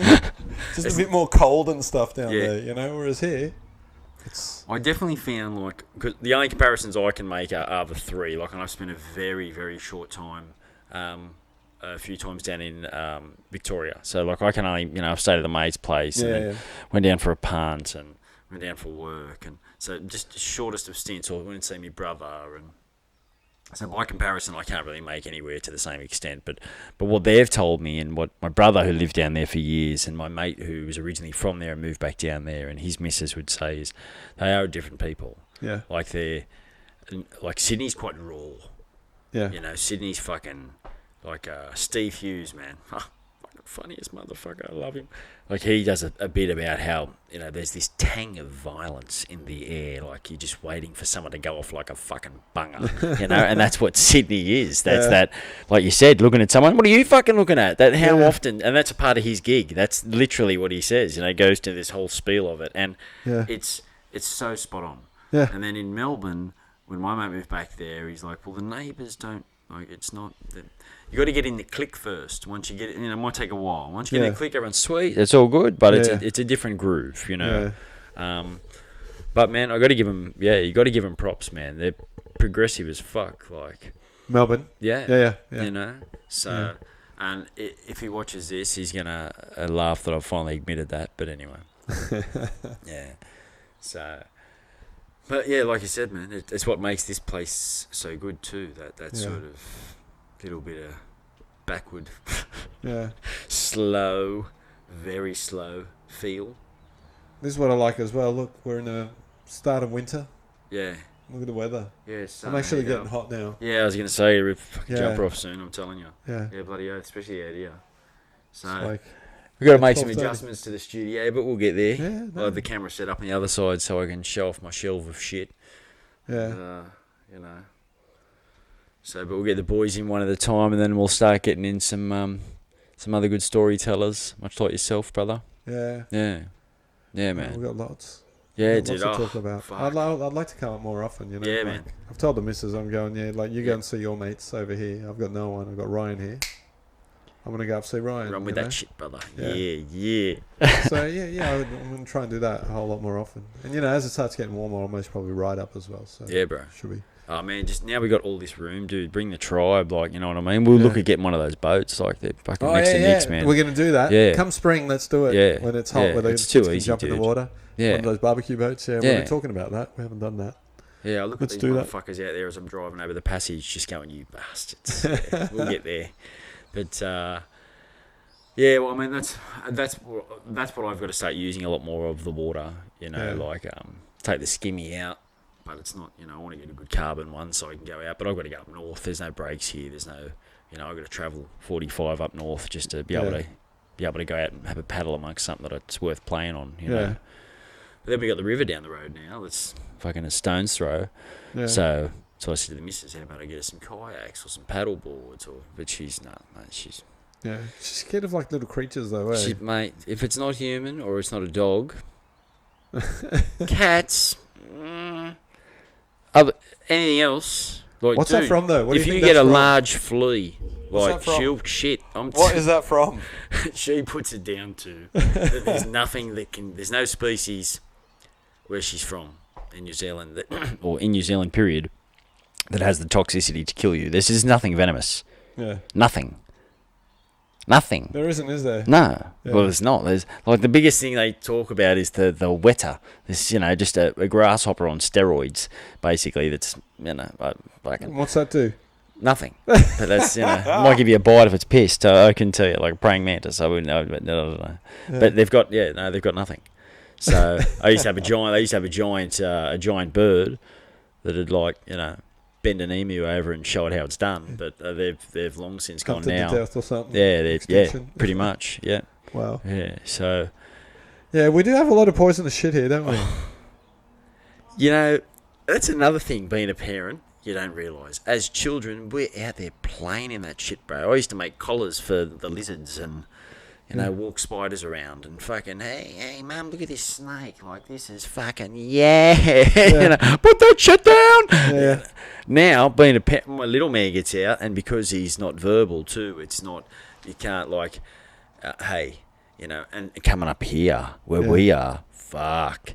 We got something like 10 out of the top 13 or 10 out of the top 15 venomous snake species are in our bay, bro. Crazy, eh? Yeah. Yeah, Moreton Bay is literally like fucking see you later. And when we moved up here, I hadn't seen a snake since. Oh, dude, it had been. Literally since I was a pup, like 9, 10. Yeah. Last time I seen a snake, stood on one when I was about 8. Beheaded one when I was about 10. Yeah. And I got a photo thinking, because red belly come at us, and I grabbed a shovel. Thought I was so brave and just threw it and got lucky. Yeah. I literally hadn't seen anything, and now I think, oh my god, you wanker, like a destructive child. You're killing a fucking animal. It's got more right to be there than you dead shit. But as a kid, it's like, man, grab my microscope and where's the ants? Like, it just dumb shit. You don't realise as a kid. Like, rubbing my balls on the carpet till I had MADS, and I was 22.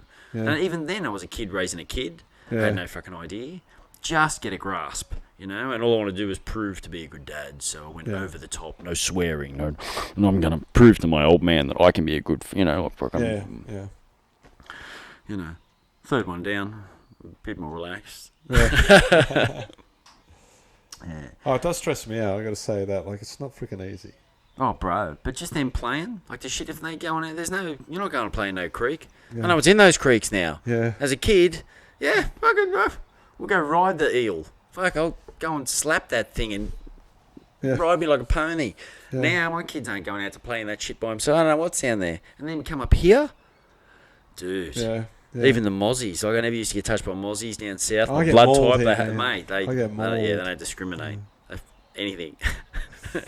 My wife would be with me. They don't attack her. They just attack me. Yeah, so is she A blood type? I'm A blood type as well. Which one? Positive or negative? Positive. Oh, same. You're Yeah, but supposed to be she's the the least same, but favourite. it doesn't go to her. Oh, It doesn't okay. go to them. Fucking racist mosquitoes. Man. Come to me. You know, like people from down south, you know. Yeah, I love it. Not from down south, you know. Yeah, you statist, southern I guess, hick. state. Yeah. New South Wales, Tall you poppy know. syndrome from the mosquitoes. Yeah. Yeah, fuck. Yeah. Oh, shit. And that's another thing, man. Like, I met, I've met a really good mate up here. Shout out to the big man, Nath, fucking legend. But I remember talking to him only a couple of months ago, and I was saying how one of the guys who used to work for me down in Sydney, Pete, Edge, he gave me a call. He popped in and seen us because they've got branches up here in Brizzy. And so he come up and seen us, and I was having a chat to him, and I was telling him, oh, my mate, but he's a real locker, and and all our Vietnamese customers used to come and speak Viet to him, and he'd always answer. Yeah. He'd turn on his Australian, like, oh yeah, just fucking hilarious. So, my mate retorted with, I think I've had a conversation with a Vietnamese person. I was like, holy shit. You think? We've had maybe 17 million conversations with Vietnamese people, like coming from Sydney. Yeah. The Viet community, oh my God. Huge. There's more there than in Vietnam, Jesus. I think Sydney and Melbourne have quite a massive population. Sydney and Melbourne have a massive Vietnamese community. Yeah, okay. Yeah. Yeah, well, man, like Cabra and Hurstville, like Chatswood. changed. Chinatown. Yeah, man. Yeah, multicultural in Sydney. Like, I was a minority. Going to school in Bankstown, there was 14% Anglo-Saxon. 14%. Wow. I was a minority, motherfucker. Wow. I remember the tail end of primary school, we got sent off to this school because they wanted to, the girls were changing and forming and growing sets, and they couldn't have these little boys, trying to play hide the pickle when they were 11 and 12, so they shipped us off to a boys-only school. And I remember, like, going to this school, I got into this first sort of skirmish, and I got into a little punch-on as a child with this dude that came up and got in my face, and he's like, old man with the white hair. This was the only blonde kid out of 300 or 400 kids in a school. Yeah. So that was my first little, lead with the right and hope for the best, But, yeah, man, it was definitely minority, I remember the old cheese, like, she was like, you're not going to this school because they're picking on the bloody... They're picking on the white kids. They're picking on the Aussies, And then there was that whole sort of, when I went to the school I went to, like, my best mate was bloody Lebanese. Yeah. My other best mate living over next door is Egyptian Lebanese. Like, it didn't matter to me. I didn't fuck. Like, look at you fuck, mate. Yeah. You know what I mean? It doesn't. I don't see that I would have had maybe that mindset if I wasn't raised in that environment. Yeah. It's advantageous, to get that mix. But for some people, it doesn't matter. They're that fucking ignorant and been raised by just hicks or pigs or whatever. That doesn't matter for them. The ignorance is going to stay, and it's going to be strengthened. They're going to feel like they've missed out on something. They're a minority for these cunts are fucking living here and fucking mate. It doesn't work like that, motherfucker. Yeah. It's just not. Everyone's getting punished by the sins of the father. I look at the same scenario we're going through here. With our landowners and original landowners and shit here, like we're getting persecuted for that, I remember we were watching a film with the missus, and it brought up some issues from like the 60s, and she was like, "What the fuck? I did not know that you treated, Native Australians, Aboriginals like this." It's all a lot of hidden history, isn't it? Mate. You just don't hear about. The shame, bro. The shame. But that's the thing, like. In bringing that out, like, all of it should be brought out. All of it. Everyone that has been wronged, should have some form of closure. Like, I don't dispute that whatsoever. Because, man, fuck, how, the things we fight against in the so-called, under the Commonwealth, the things we try and provide, and that freedom of speech and all that. And, mate, we're the opposite. We use the opposite to that. To rape and pillage this beautiful country, like, fuck. But at the same time, this is not me and you, man. This is not our parents. We didn't do that shit. You know what I mean? Like, what the fuck?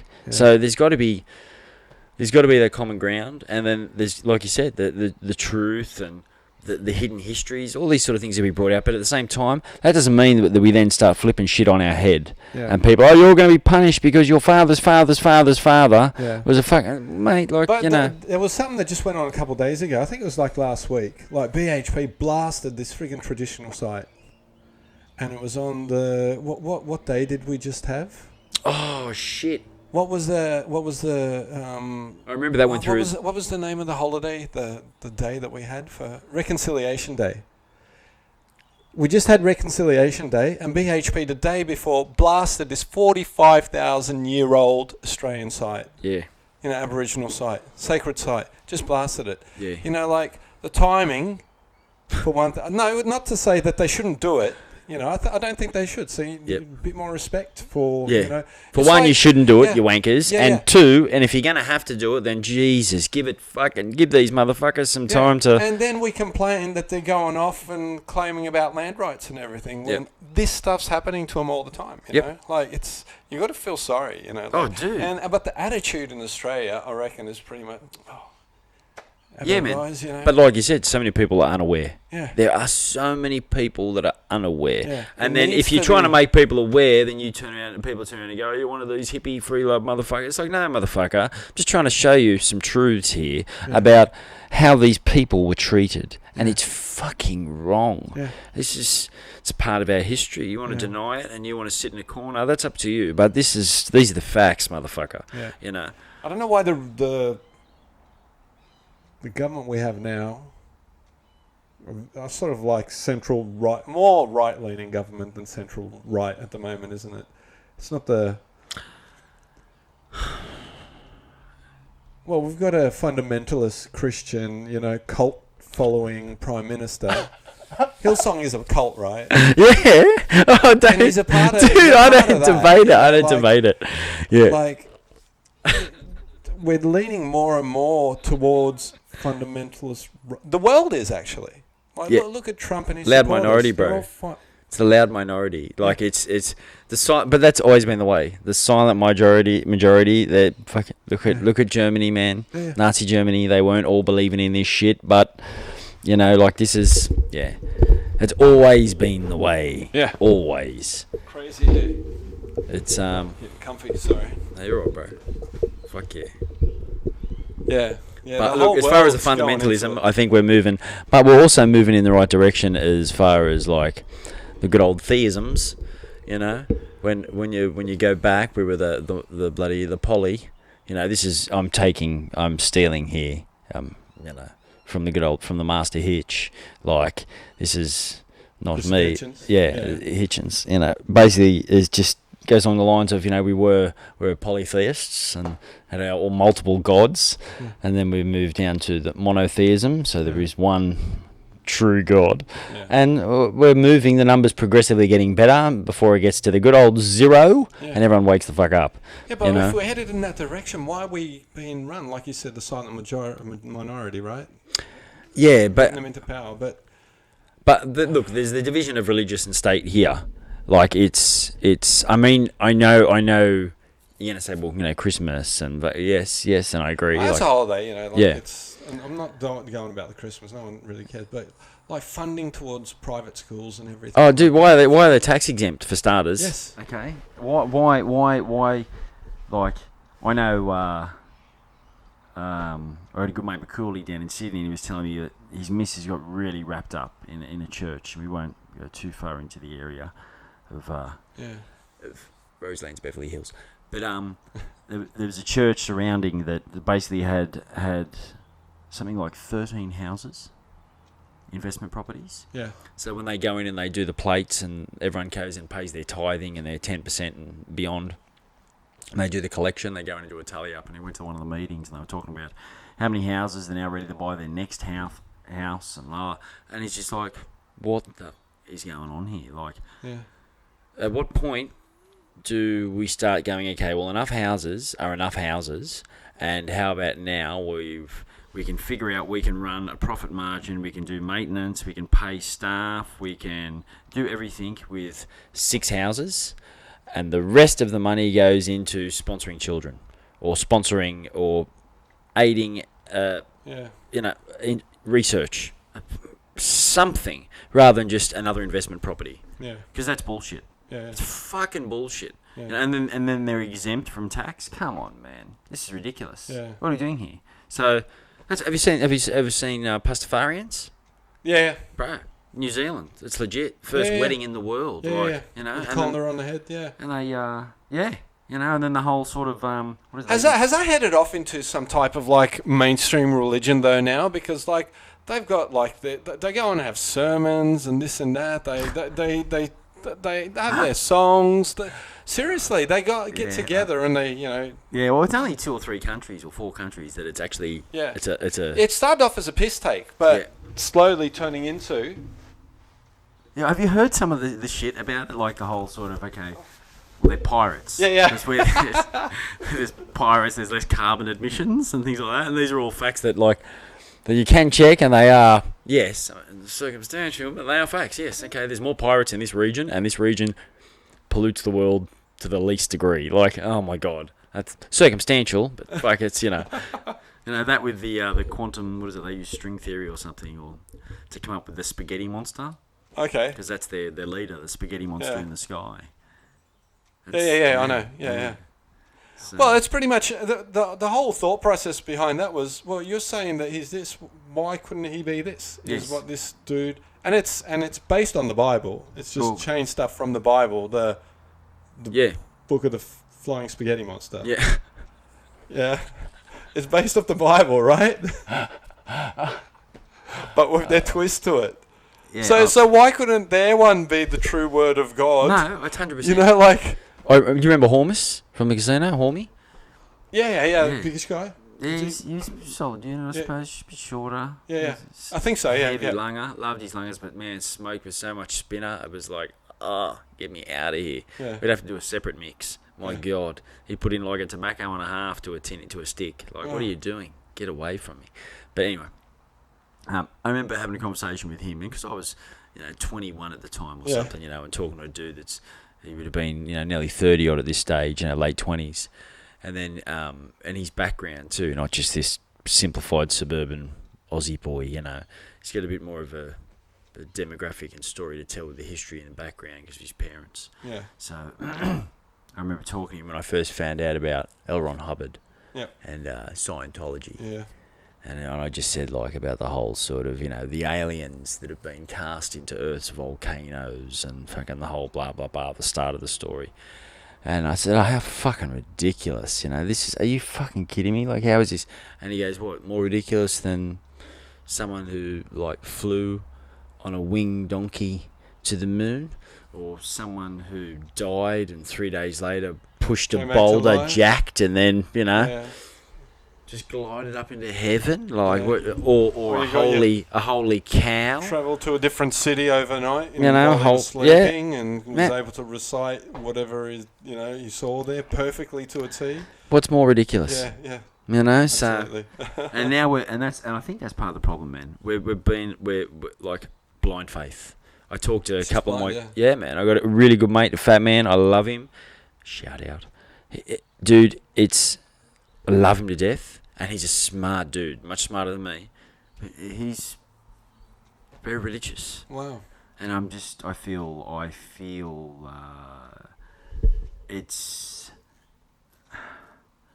feel like I just think, now I'm at a stage where I just think, well, fuck, I love the dude. I don't give a fuck what you believe in, you know what I mean? But I feel, like, man, you're an intelligent dude.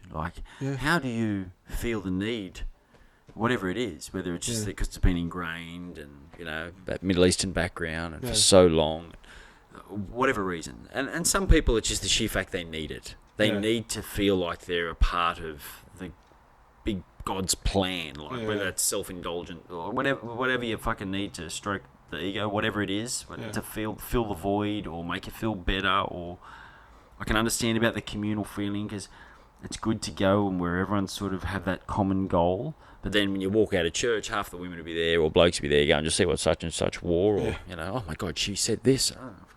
It's totally opposite to what we kind of got here and what we invested in, And then you look at some of the biggest lunatics, like some of the guys I love watch fight. and they're religious fanatics, but they're then lunatics. Like, it's like you go from one or the other. You go from this trying to be so peaceful that you have a brain snap. You want to preach God, but then you do shit that is so ungodly. Yeah.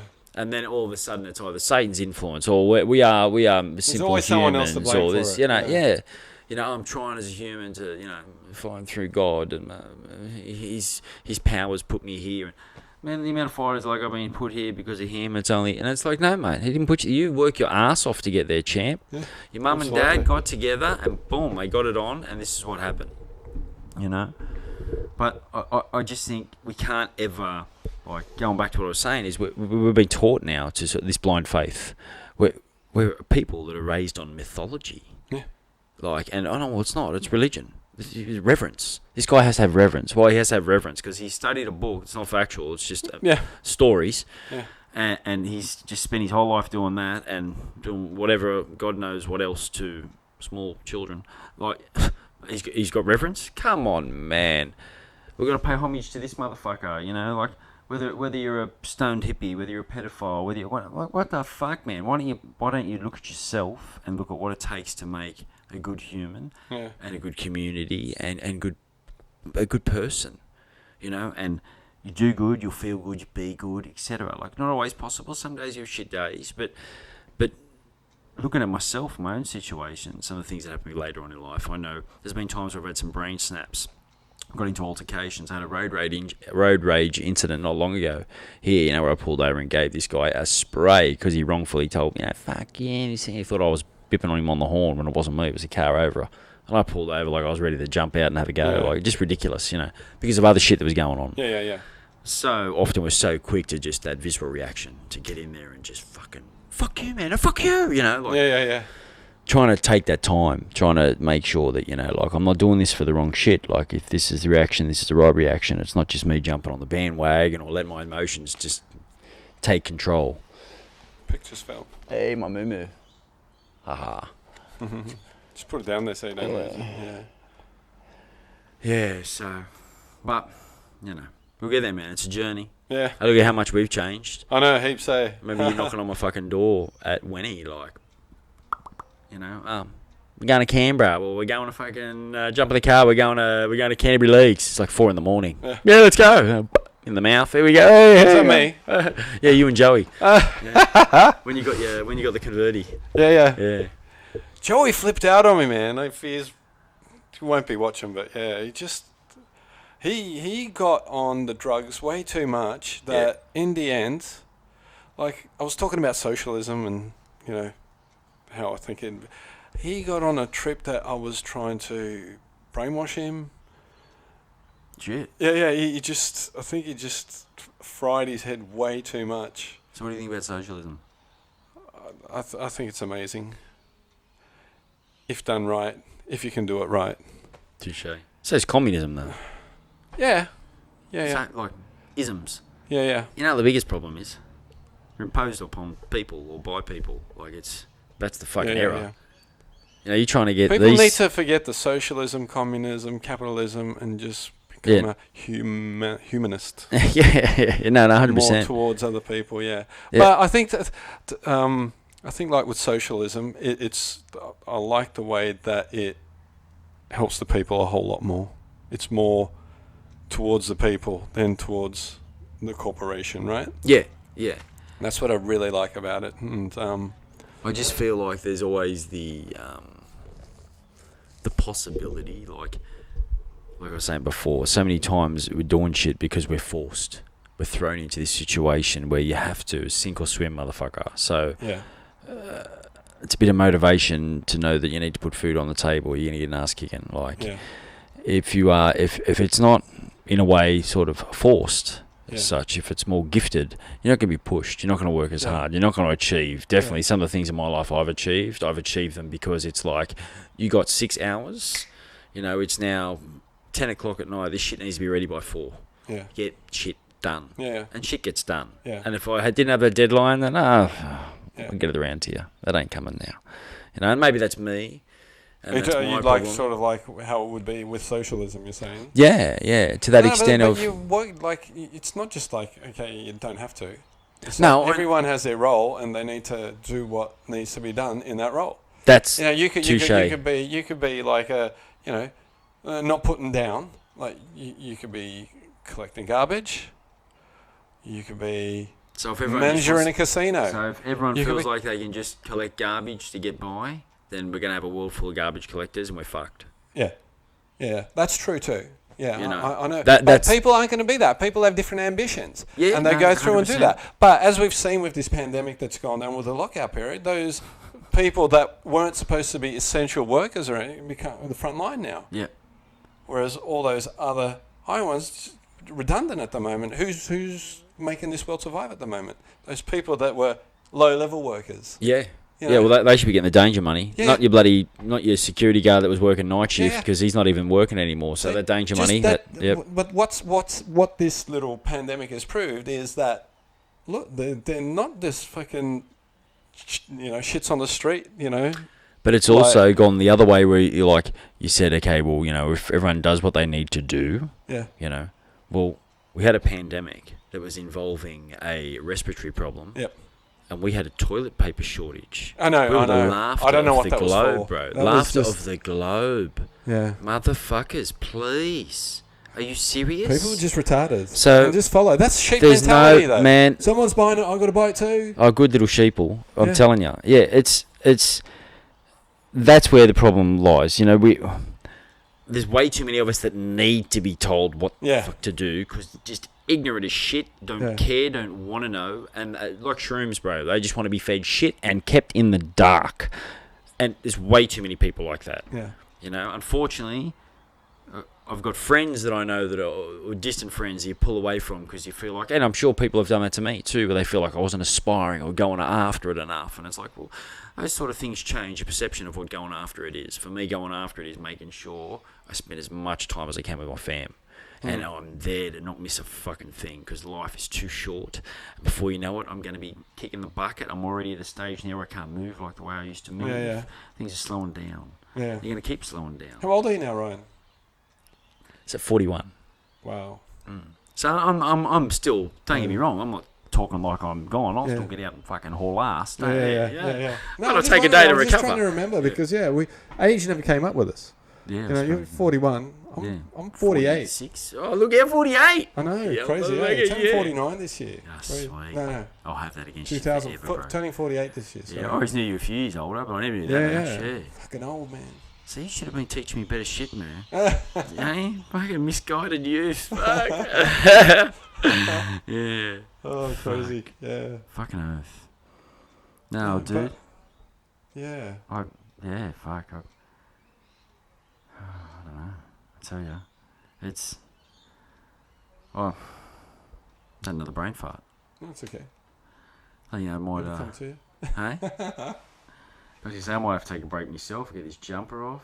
Yeah. Drink. Yeah, do that. We might even. What do you reckon? We'll wrap it up. What's the time? Yeah, we can do that. Yeah. What is we the can time? always have a lot of other talks. It is coming to 10 to 1. Yeah, we'll take a breather. Yeah. We'll take a wrap up. Yeah. Wrap up and. Thank you very much. Thank you very much. Fuck yeah, dude. We got to send this to the boys. Let them all know. Get on. Yeah. Type in some comments. Give us some shit.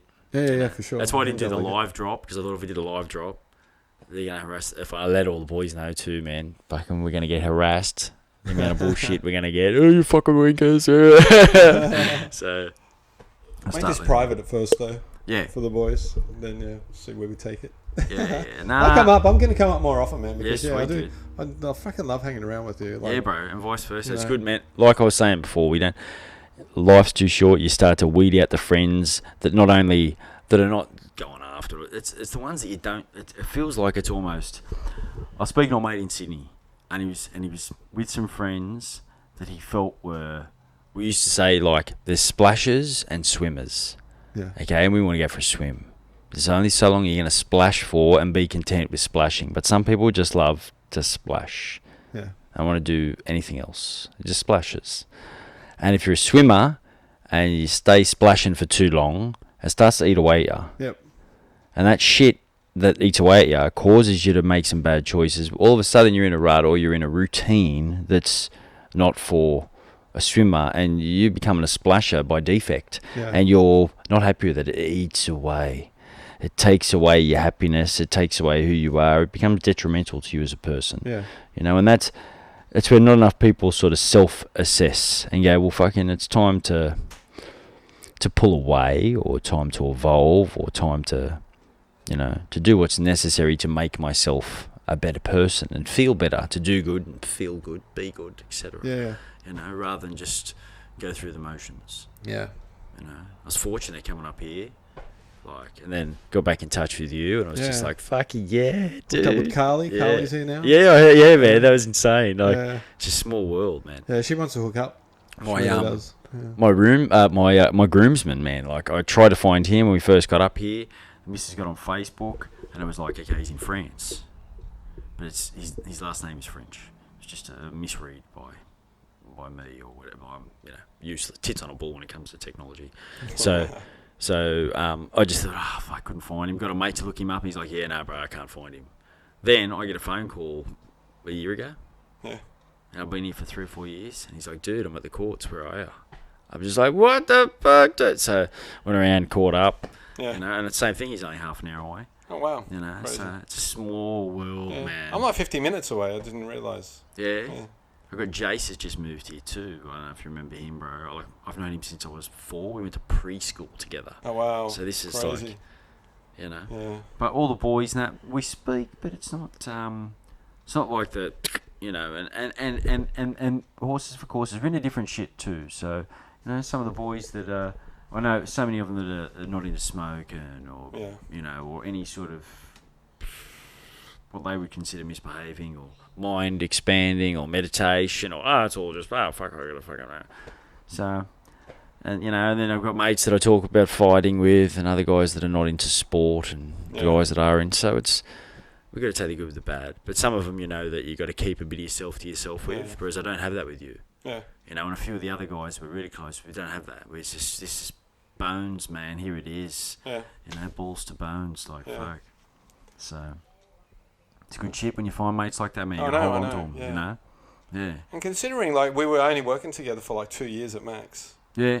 And just kept, you know, in contact and everything. Isn't that funny? Well, you knew my sister before you even knew me. Yeah, how funny is that shit? Yeah, you were training for tennis. Yeah. It's a small world. And see, another one, man. Another great human, man. Like, she was awesome. Yeah. Awesome. Here's one thing as well. We're talking about Georgina just before. Late Georgina. I was working in a casino that her dad was a partner of in Turkey when I first got to Turkey. Oh, my God. So, yeah. How crazy is that? And she's like, oh, did you know my dad? I'm like, really? When I came back to Australia and got the job at Star City, I'm like, oh, wow, really? Oh, yeah. So now that's crazy. Small. Yeah, dude, that's small, you know? World. Like, oh, my God. Fuck. Yeah. Oh, crazy. Cool. Well, take your break. Yeah, man. Yeah, wrap this shit up. Yep. Yeah, let's do it. Fuck we'll get back and do this more often. Yeah, bloody oath, bro. Yeah, baby. A bit more better conversation topics. With some pen to paper, I think. But it's a good start. Yeah, fuck yeah. Thanks, bro.